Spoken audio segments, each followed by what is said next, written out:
દ્વારકા નજીક આવેલા પ્રસિદ્ધ નાગેશ્વર જ્યોતિર્લિંગ ખાતે શ્રાવણના પ્રથમ સોમવારે વહેલી સવારથી જ ભક્તો ઉમટી પડ્યા હતા।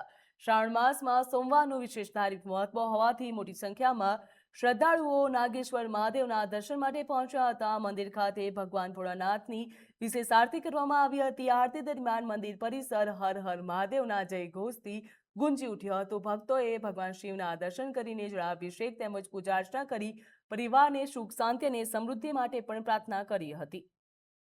જ્યાં વહેલી સવારે नागेश्वर मंदिर खाते भक्तों की भीड़ नागेश्वर જોવા મળી। महादेव द्वादश ज्योतिर्लिंग अपने भारत देश में 12 ज्योतिर्लिंग है। इसमें गुजरात में 2 है, एक सोमनाथ और नागेश्वर। गुजरात में श्रावण मास शुरू हो गया है। आज पहला सोमवार है। भक्तों की भीड़ जामी है और भक्त लोग रुद्राभिषेक, अभिषेक, नागदोष, ध्वजा और भगवान को भोग लगाने के लिए भीड़ लगी है।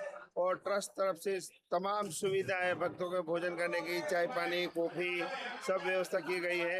और भक्तों लोग सुबह से शाम तक अभिषेक, रुद्राभिषेक, जल अभिषेक करते हैं और ट्रस्ट तरफ से तमाम भक्तों के लिए सुविधा की गई है।